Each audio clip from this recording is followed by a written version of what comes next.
Firefighters are reporting some progress against a Northern California wildfire that has charred more than 100 square miles, 260 square kilometers, of terrain, destroying buildings, threatening many others and sending thousands of residents fleeing.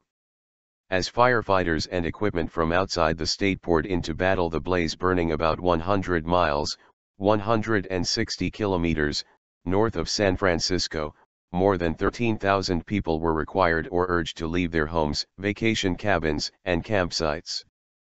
Firefighting officials said crews made some progress Tuesday with some help from light rain. The blaze was 20% contained, but it wasn't expected to be corralled until at least Monday. Teams were able to build a buffer between the flames and some of the estimated 6,900 homes it threatens. Despite the fire's growth, no additional homes were consumed outside the 24 already destroyed.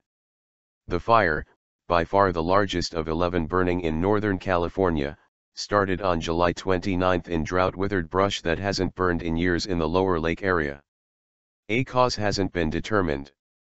The National Interagency Fire Center in Boise, Idaho, has the wildfire listed as the nation's highest priority for crews and equipment even as potentially destructive blazes burned in Oregon and Washington, spokesman Mike Ferris said. He called the fire that has burned 101 square miles, 261 square kilometers, one big monster.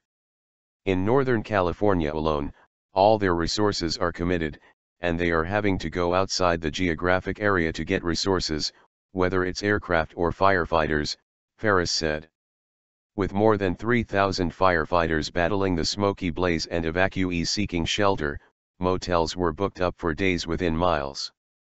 Margot Simpson, a manager at the Red Cross Evacuation Center set up at Middletown High School, said she hadn't had any luck finding a room for a person in a wheelchair after searching 4 of the bigger nearby communities. I started in the phone book at the top of the list, and I started going down and I got nothing, she said. Many people not affected by the fires stepped up to help. Tabitha Atwood, the owner of Our Happy Tales etc., a local doggy bakery, was helping to match frightened dogs with their owners at a command center at the Moose Lodge in Clear Lake Oaks that was serving as a community assistance center. Atwood also had dog treats on hand for people who came by with their pets while other volunteers gave out pillows, apples and piles of French toast to people displaced by the fire.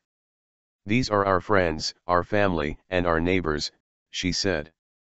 U.S. President Barack Obama was briefed on the fire and has asked his aides to stay in close touch with California Gov. Jerry Brown and other local officials, the White House said.